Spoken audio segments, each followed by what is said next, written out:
Good day, everybody, and welcome to another edition of the Military and Foreign Affairs Network. I am your host, the voice of reason. Well, today we're continuing our ongoing coverage of the war between the Russian Federation and the Ukraine. So the question right now is, are we at the dawn of a new age of warfare? Going into this conflict and seeing the success that has occurred from the likes of these small FPV drones. These are small, off-the-shelf, what are essentially racing drones, quadcopter drones, and as you can see here, they've essentially rigged these systems up to carry an explosive device. Anything from a high explosive device to what is essentially a rocket-propelled grenade taped to the underbody of the quadcopter. Now look, these systems, at least from outwardly appearance, appear to be rather crude devices, which they are. The technology behind the FPV drones is rather remarkable. But the creation and turning them into very lethal devices that can destroy military equipment and personnel, on the surface, again, they look crude, but they're very effective. Now, this is essentially year one of the use of these FPV drones. Compounding that, we are starting to see newer systems come online. This is a Russian system, not quite as crude as the aforementioned one that was displayed with the RPG taped to the underbody of the drone. This is a system that was designed bottom up to conduct the same types of missions, but are now being mass-produced by both sides, both the Ukrainians and now the Russians. The Ukrainians were probably the first to really start using some of these quadcopter and FPV systems as kamikaze drones and to drop explosive ordnance from these kamikaze drones. But we've are also seeing the use of systems that can jam these drones as well. Now it's just like we have seen within the space of armored warfare. We have tanks and armored infantry fighting vehicles. We have seen better armor being placed on those vehicles. We have seen at times active protection systems being placed on those vehicles. But right now, where we're at within the confines of warfare, the anti-tank guided weapon systems, those systems designed to destroy tanks, including these systems, these kamikaze drones, right now seem to have a leg up on the armored infantry fighting vehicle or the heavily armored tank. Within the sphere of tanks and armored infantry fighting vehicles right now, because of the top attack profile of many of these systems, even the main battle tank, outside of the use of cope cages and what have you, have proven to be very vulnerable to these top attack systems, whether it's a Javelin, whether it's an in-law, or whether it's a even more cruder device such as these. But where is the war going to take us? Where is the future going to take us? Are the Russians or are Western nation states going to come out with devices that can jam these systems and make it almost impossible for FPV drones to operate? We have seen some of the larger systems, such as the TB2 from Turkey, be hampered by Russian electronic warfare capability. But we are continuing to see these smaller drones wreak havoc on the battlefield of both sides. both the Russians and the Ukrainians are still very effective with the use of these drones. Now, some of these vehicles that we're now seeing on the battlefield do have the ability not to necessarily intercept these drones, but to intercept the signal, in which it makes it much more difficult for the pilot of these vehicles, those operating these vehicles, to maintain a connectivity and signal where they can see what they are attacking.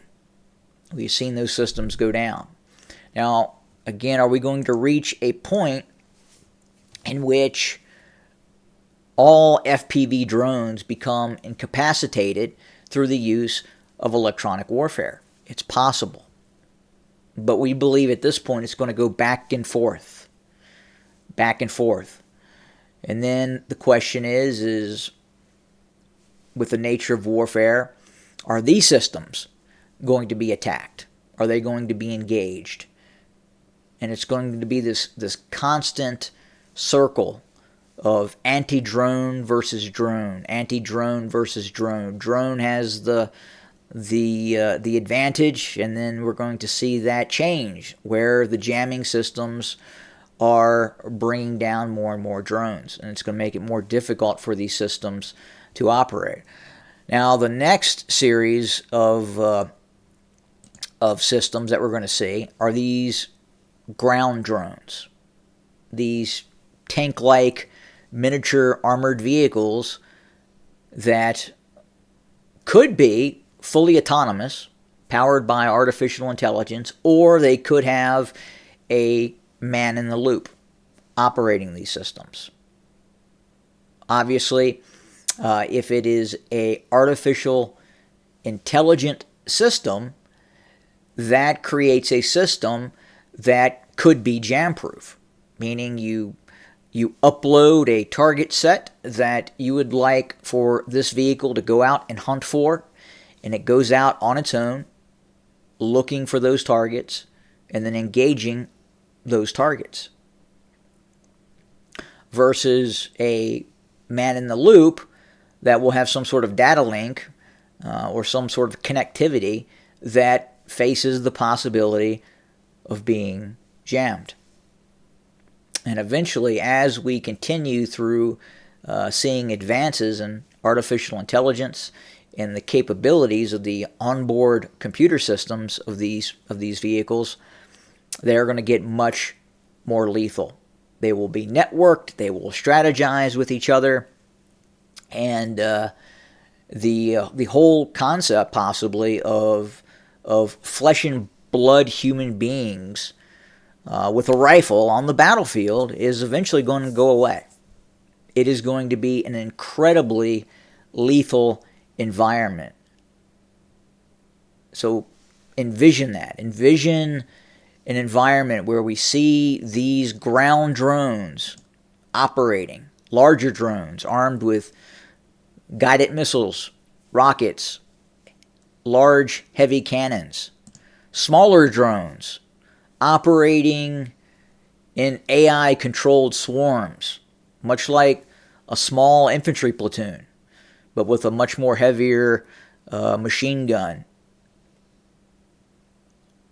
that will be operated from these vehicles. And then compounding that, we will continue to see the use of these kamikaze drones. So a battlefield environment where you see ground-based drones and vehicles, you continue to see these smaller FPV kamikaze drones, and eventually, and we're not very far off from this point, where these will be fully autonomous attack drones. You will release this system kilometers behind the battlefield, possibly tens of kilometers, hundreds of kilometers behind the front lines, and these systems, these quadcopters, these airborne drones will then go out, seek out targets, and then destroy targets on their own. And again, they're not going to be hampered by a communications relay or a data link that can be attacked and destroyed or jammed or spoofed. fully autonomous systems. And therein lies the lethality of where we're heading. And this, we project, will happen within the next 2 to 5 years.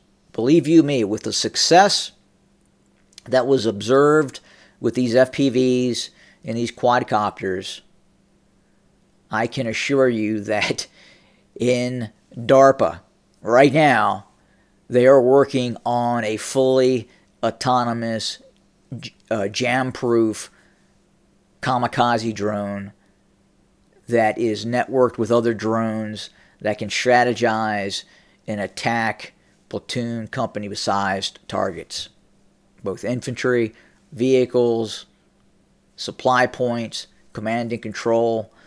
That is the face of warfare, the future of warfare, the face of warfare in the future. Now, where we're at now,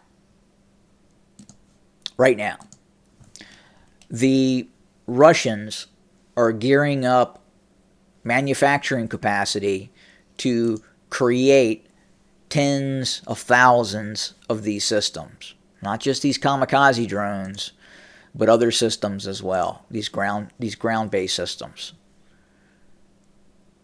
So we are at the dawn, at the early stages of seeing these systems being put into place and actively used, and we'll probably see this whole dynamic change within the next 1 to 2 to 3 years.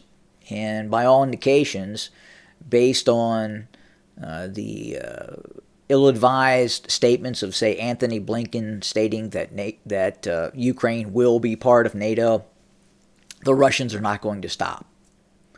And their warfighting efforts are only increasing.